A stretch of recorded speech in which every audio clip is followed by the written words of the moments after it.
let me call upon Dr. Malini Lavande to come for the dais for her presentation. Dr. Malini Lavande is consultant MRI department of Nanavati Hospital, Mumbai, India. She is specialist in musculoskeletal imaging.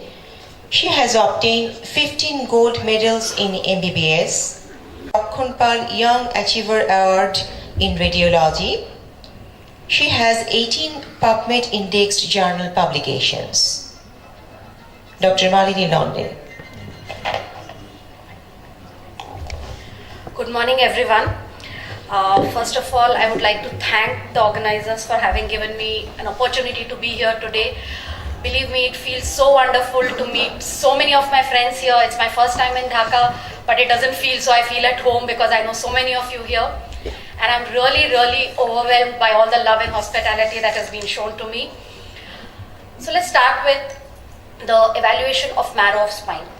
Now, evaluation of marrow is interesting because of the various appearances it can have on the various sequences, as well as because marrow is a dynamic organ. So it changes how it looks throughout the life. It looks different in a child, different in an adult. Then again, based on the need of the body for hematopoiesis, it can have different appearance. So that's why it can get a little complicated, but if we understand the basic appearances, it becomes easier. So as we all know, marrow has two components. The red one, which is the hematopoietic, it produces the red blood cells, white blood cells, and the platelet precursors. Then you have the yellow marrow, which has more of fat within it and very less of hematopoietic cells. On MR, the imaging reflects this.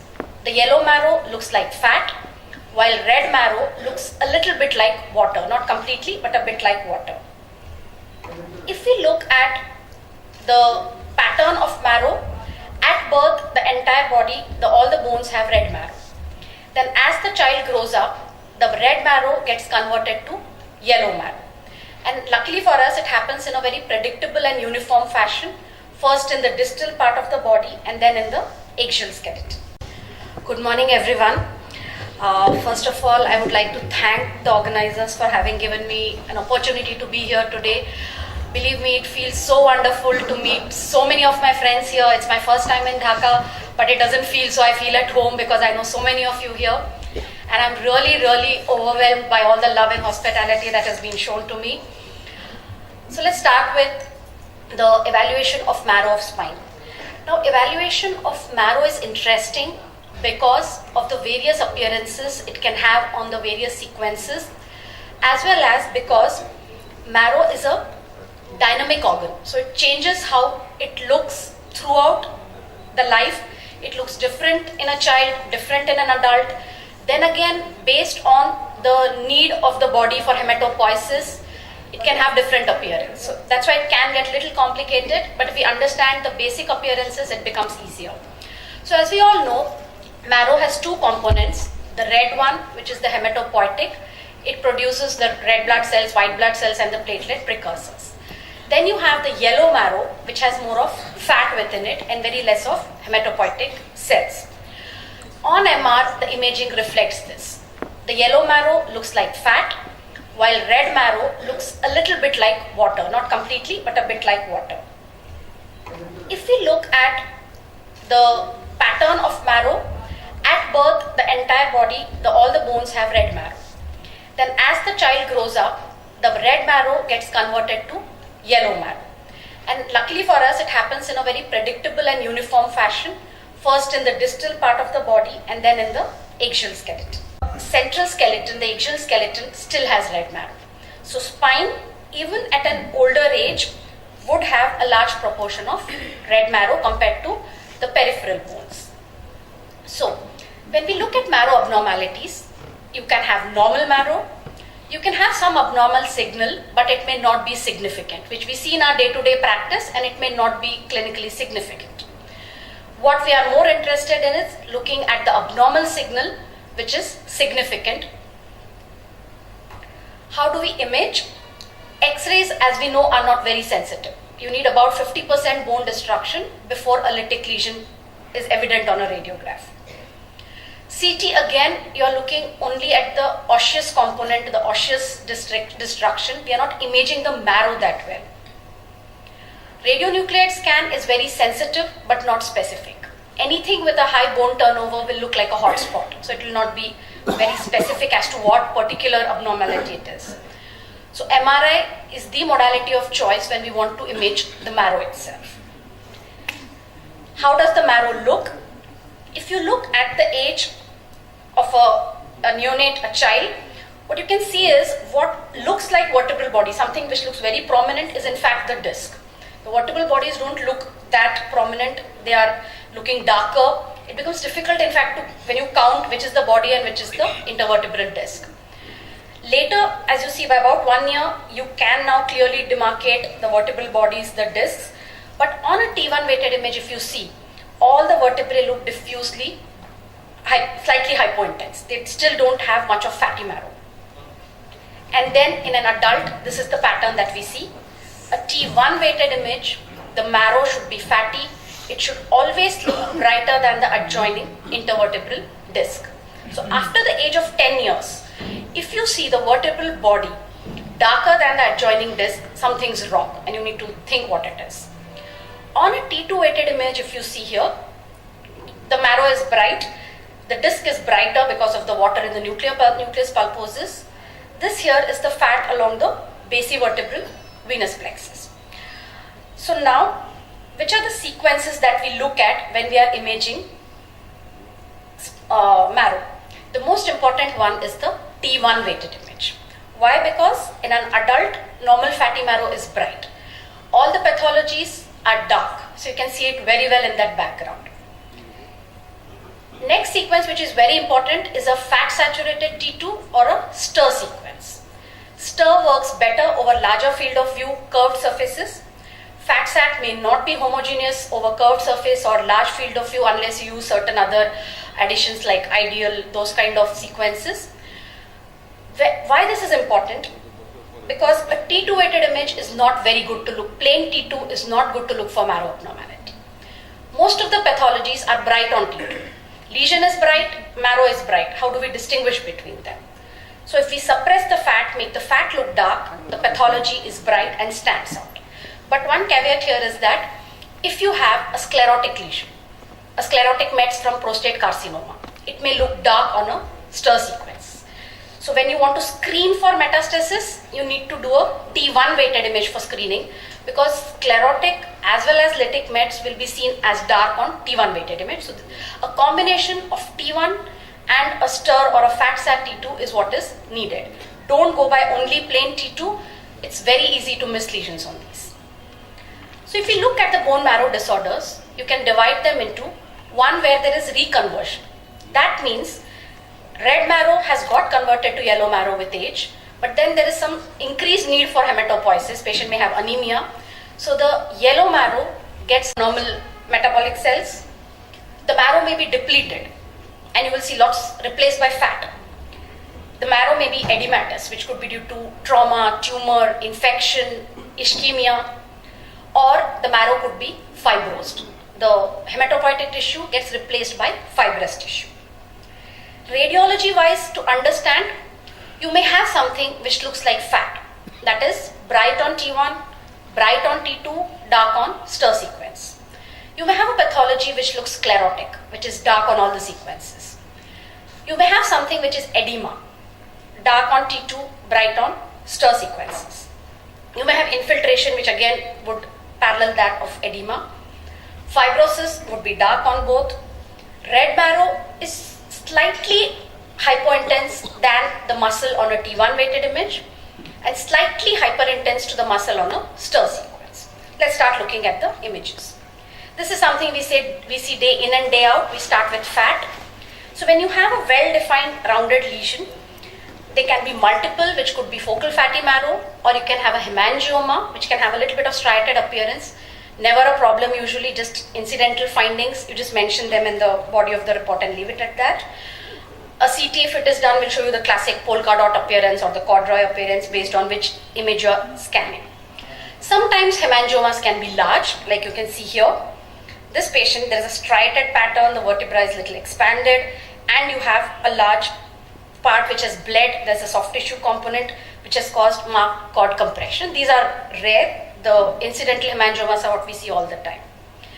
Fat may be seen along the intervertebral disc on either side or along a small snode, which could be the Modic type 2 changes. So these are very easy to identify. Anything which is bright on T1, you can fairly be certain that this is more likely benign and you're not worrying about anything more sinister. Fat can be very useful when you want to look for response to treatment. Like here, this patient was a young guy with multifocal tuberculosis. This was his initial scan, T2 weighted image, T1 weighted. Oh, the pointer is not showing there. One second. Do we have a pointer? I thought the pointer is showing.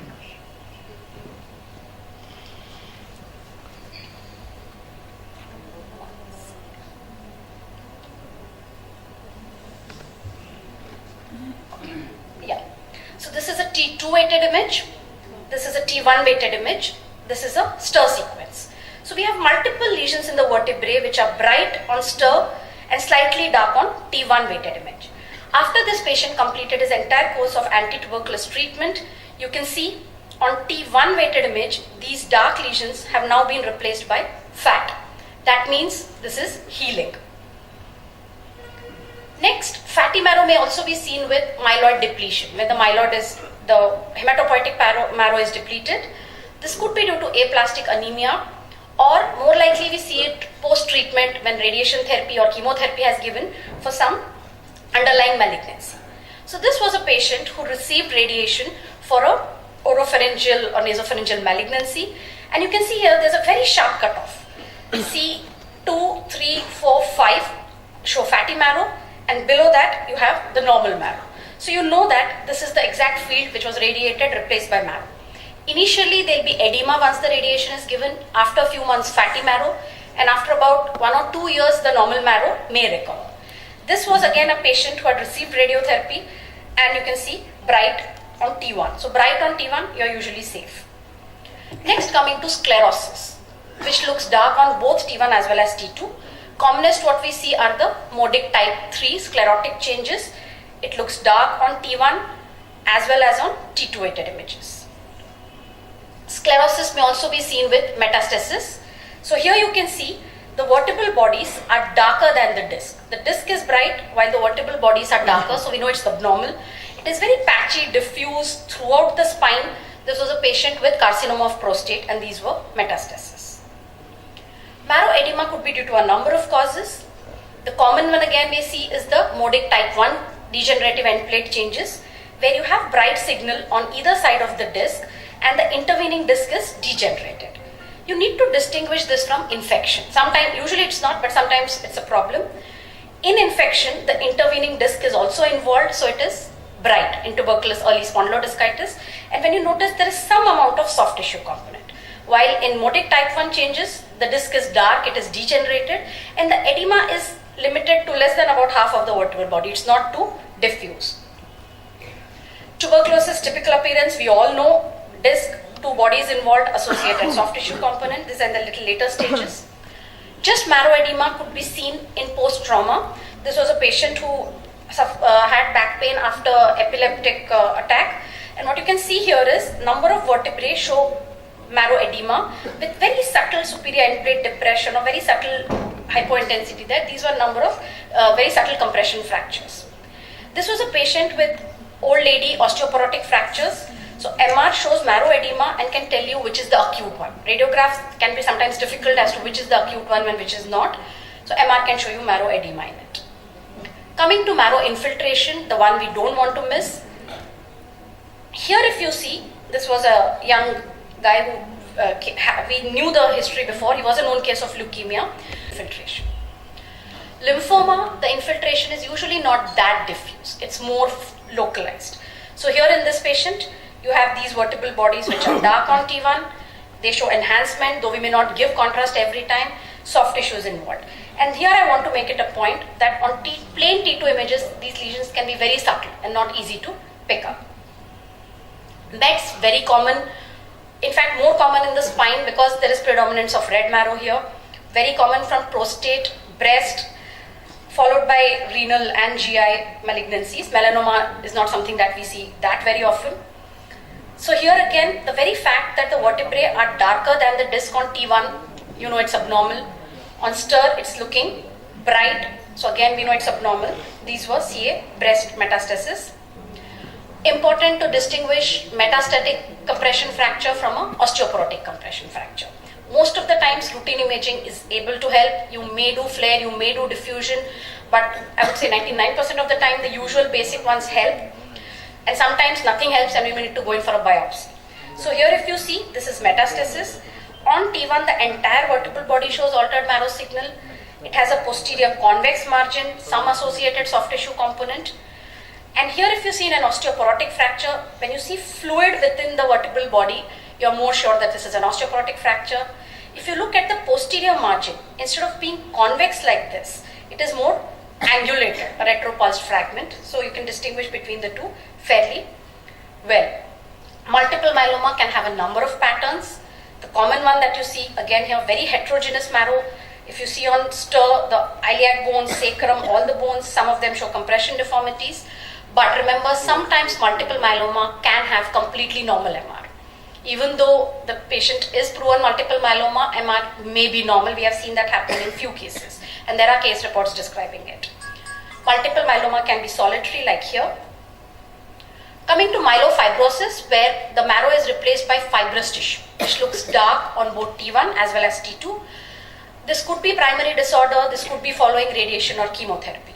So here if you see, the vertebrae are dark on all the sequences. T1, you can see how much dark the vertebra is, much more darker than the disc, as well as on T2. T2 also it is very dark. This was a known patient with myelodysplastic syndrome. When you see very diffusely hypointense vertebrae, another thing which should come to your mind is a patient with immunocompromised status. So HIV positive patients again can have diffuse marrow hypointensity and you need to find out if that's true. Vertebrae may be very dark in hemosiderosis, which we see commonly. We see a number of thalassemia patients in our practice. You see the vertebrae very dark. On T2 also it's like looking darker than the disc. T1. Last, coming to reconversion. Whenever there's a need for more of hematopoietic marrow and the body's red marrow is not enough, then the yellow marrow starts reconverting back into red marrow. This was a patient with thalassemia and you can see all his vertebrae are darker on T1 and this patient even had extramedullary hematopoiesis in the epidural space, which is quite rare. So this is an article, something that we've sent for publication. This was an interesting patient, very diffuse marrow signal intensity. This was a young girl and she came with deformity of her spine. That was a complaint. And what we noticed was the vertebrae looked little biconcave and the whole spine looked very rigid. So we said, let's just screen the sacroiliac joint. Is it something related with ankylosing spondylitis? But we saw SI joints were clear. And instead what we see are these very well-defined, rounded, focal, punched out like lesions. We did her BMD, which showed a very T-score consistent with osteoporosis, and this turned out hyperparathyroidism. Those were the brown tumors in the SI joints. The last 2 or 3 slides about what's new. So in our practice, the T1 and the STIR sequence helps us all the time. Chemical shift imaging, where you have in-phase and out-of-phase imaging. So any lesion which is not of fat intensity on T1 and loses less than 20%. So fat loses signal on out-of-phase images. If it doesn't lose the signal intensity, it is abnormal. They use this especially in follow-up of patients with leukemia on treatment. We do not really do it all the time. Whole body MR was popular for some time, but again now with PET and all that, it's not something we do very often. And also difficult to look at the calvarium and ribs on a whole body MR. May not be that very reliable every time, but can be very helpful. There are articles on MR spectroscopy, again something that we have not tried in our setting, where they show fat and water. So with age you can see the fat peak is increasing and the water peak is reducing. So maybe in future this is what all of us may be doing, and just as Mr. Bapna mentioned, we don't know what all they'll come up with, and I'm sure it will make things much more easier for us. So to summarize, be aware of the normal variations, know the age of the patient. So at a particular age, a particular appearance is normal, you need not worry. T1 weighted image and STIR or a T2 FATSAT, whichever works better, is what is most important. Don't go by plain T2, don't go by PD, not ideal. And anytime you see signal in a vertebral body darker than the disc on a T1 weighted image, something is wrong and what it is we need to evaluate further. Thank you very much for your attention.